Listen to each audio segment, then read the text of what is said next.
한겨레에 실린 박찬승 한양대학교 사학과 명예교수의 칼럼을 오늘 나눠보려고 합니다. 이제 6월 25일이 며칠 안 남았죠? 오늘이 6월 21일이니까요.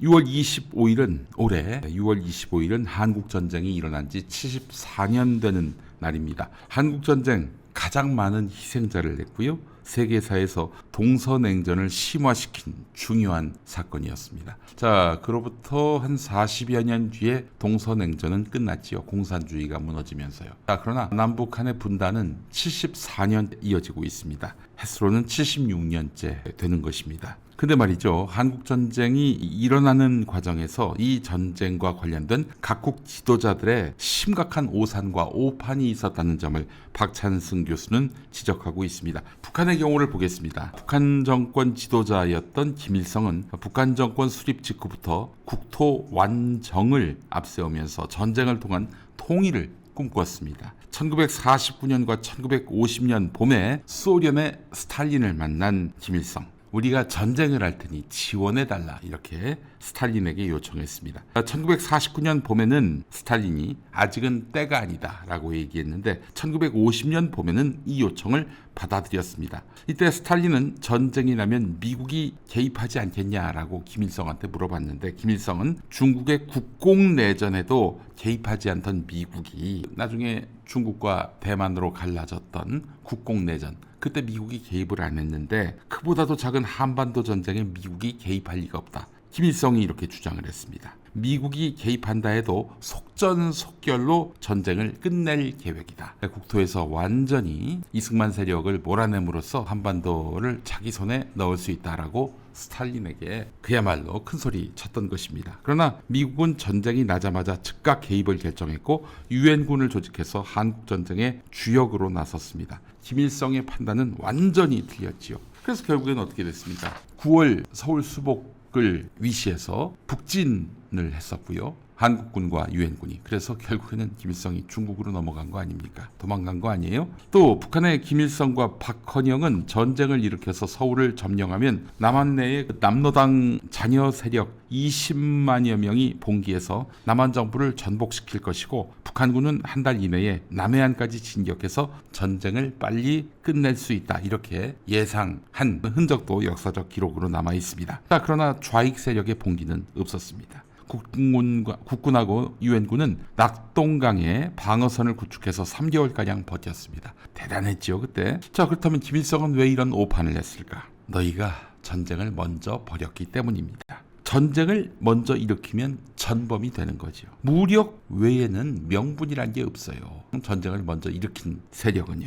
이 전쟁으로 얼마나 많은 사람들이 죽고 다쳤습니까? 한국군은 사망자 13만여 명, 부상자 45만여 명, 북한군은 사망자와 부상자 52만여 명, 유엔군은 사망자 3만여 명, 부상자 10만여 명, 중국군은 사망자 13만여 명, 부상자 20만여 명이 있었습니다. 민간인 피해도 컸습니다. 남한에서 사망자는 24만여 명, 학살된 민간인이 12만여 명, 어떤 통계를 보니까 15만여 명 으로 나와 있기도 하더라고요. 남한에서 학살된 민간인은 누가 죽였습니까? 물론 북한군이 죽인 경우도 있지만은 이승만이 죽인 것도 있었어요. 미군이 죽인 것도 있었고요. 자기 나라 국민을. 북한에서는 28만여 명의 민간인 사망자가 있었는데요. 결과적으로 북한은 엄청난 희생자를 낸 불필요한 전쟁을 도발했다. 이런 비난만 받게 됐습니다. 그리고 미군이 얼마나 어마어마한 폭격을 했습니까? 북한 국토는 그야말로 쑥대밭이 됐어요. 그래 놓고는 전쟁 끝나니까 자기들이 승전했다고 합니다.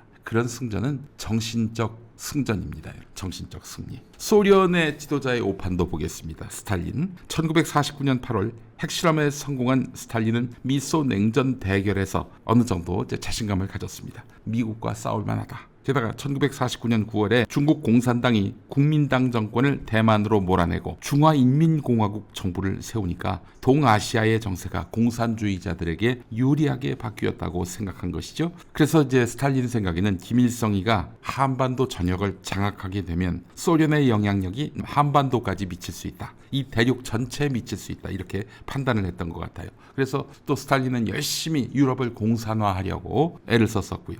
자, 그래서 스탈린은 김일성 정권이 한반도 전역을 장악하게 된다면 소련의 영향력이 한반도 남단까지 미칠 수 있으리라 기대한 것으로 보인다. 이건 제가 또 읽었습니다. 제가 방금 읽었는데, 자, 스탈린은 소련이 한반도 전쟁에 직접 군대를 보내기는 어렵다고 보고 전쟁이 일어나서 만약 북한이 불리하게 될 경우 소련 대신 중국이 나서서 군대를 지원한다는 계획을 세웠습니다. 그런데 여러분, 그 역사적 기록을 보면요, 소련군도 일부 참전했어요. 특히 공군 같은 경우. 예, 소련이 한 명도 안 보냈다, 이거는 사실이 아닙니다. 또 재미있는 이야기가 있는데, 유엔 안전보장이사회가 열렸단 말이에요. 북한이 남침하면서 당시 중국은 이사회에 속해 있지 않았거든요. 소련만 오케이 하면은 미군이 주도하는 유엔군이 한반도에 파병될 수 있었어요. 자, 그런데 그때 소련 대사가 안전보장이사회에 들어가지 않았습니다. 그래서 소련이 빠졌으니까 거기 참석한 사람들 전원이 다 남한을 도우러 유엔군을 구성해서 참전하자,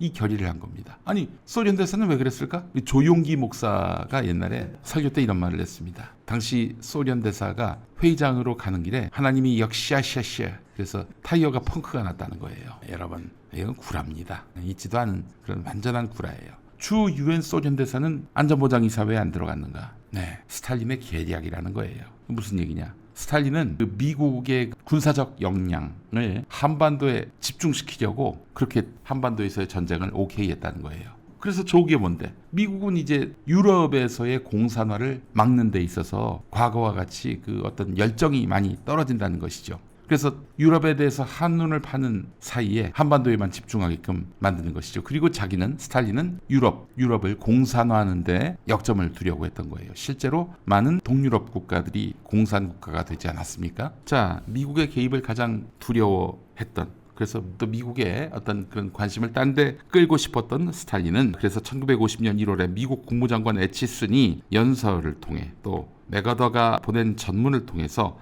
지금 남한에 대해서는 미국이 큰 애정이 없구나, 이미 철수를 한 마당이고, 또 에치슨 방위선이라는 게 있었잖아요. 여기서 한국은 빠졌습니다. 한국은 안 지켜도 된다, 그렇게 사람들이 인식하게끔 미국이 행동했단 말이죠. 그래서 한국에서 전쟁이 나더라도 미국이 개입하지 않을 것이다 라고 생각을 했던 거예요. 그래서 김일성의 전쟁 개시를 용인했던 것이죠. 스탈린의 오판, 아주 깨오판이었습니다. 중국은 어땠습니까? 스탈린이 4월 모스크바에 온 김일성과의 회담에서 모택동의 동의를 조건으로 걸고 북한의 전쟁 개시를 허락했는데, 그래서 김일성은 5월에 베이징으로 가서 스탈린은 이미 전쟁 개시에 동의했다면서 모택동한테 동의를 요청했어요. 그래서 모택동이 스탈린한테 그 전문으로 전보를 쳐가지고 정말 남한에서의 전쟁을 당신이 허락했느냐라고 문의하니까 스탈린은 나는 동의했는데 만약 중국의 동지들이 반대한다면은 이 문제를 다시 토론해서 결정하자, 이랬어요. 그래서 모택동 같은 경우도 정말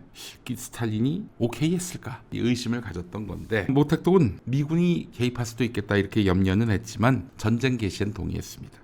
근데 초반에는 북한군이 이제 전쟁을 벌였지 않습니까? 그러다가 인천 상륙작전을 계기로 해서 유엔군과 국군이 북으로 올라오고 마침내 압록강까지 진출하니까 위기감을 느낀 거죠. 그래서 중국이 참전하게 된 것인데 그야말로 인해전술로 남쪽으로 밀고 내려왔습니다. 그래서 일사후퇴가 있었던 것이죠. 자, 여러분, 이번 북한과 러시아 정상회담에서 김정은이 혹시 푸틴에게 전쟁 개시를 통보했을까요? 동의를 받았을까요? 둘의 표정이 너무 좋아서 여러 가지로 불길합니다. 당시 여러모로 소련의 도움이 필요했던 신생 중국의 지도자 모택동은 스탈린의 눈치를 살피지 않을 수 없었고요. 미국의 개입 여부에 관심을 갖지 않을 수가 없었습니다. 자, 하여간 이 때문에 전쟁이 벌어졌죠. 자, 미국 지도자의 오판도 있었습니다. 미국은 1949년 6월 한국에서 군사 고문단을 제외한 모든 미군을 철수시켰습니다. 그래서 미국이 한국에서 전쟁이 벌어지면 참전 안 하겠구나 라는 잘못된 신호를 준 거예요.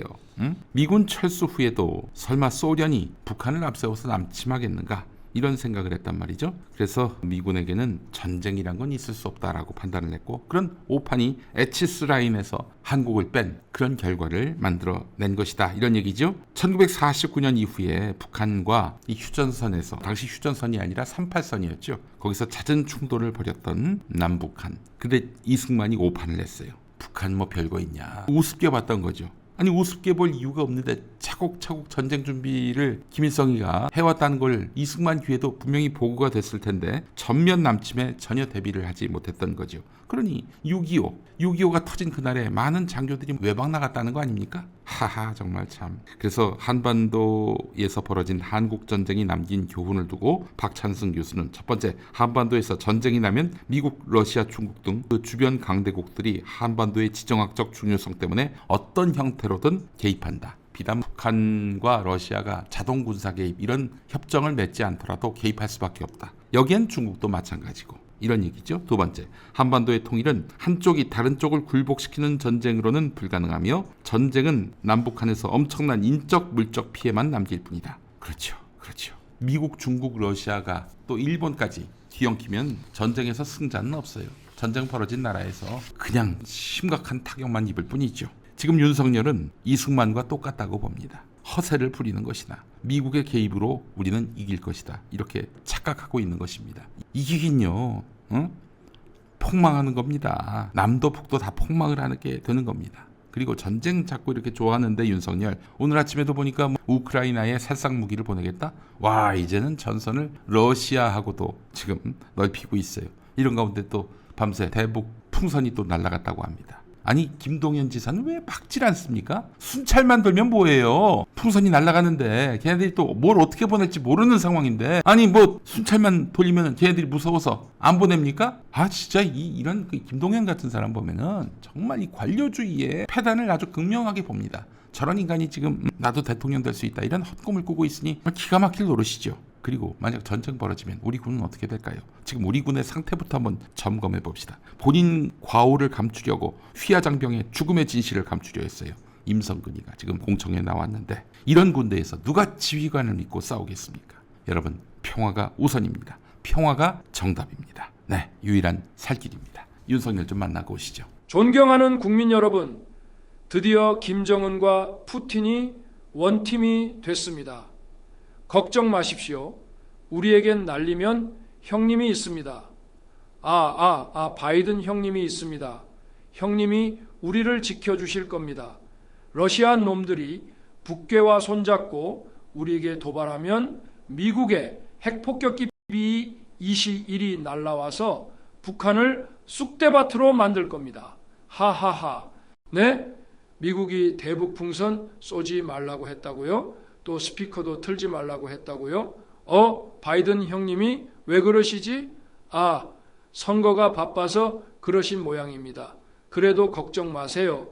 기시다 형님이 기다리고 있습니다. 딸딸이 부대, 아니 자위대를 몰고 와서 그냥 사정없이 박살낼 겁니다. 그러면 제2의 러일 전쟁 또한 승전으로 이끌 겁니다. 일본도 그럴 생각이 없다고요? 왜 그러지? 내가 라인을 다 넘겨드렸는데.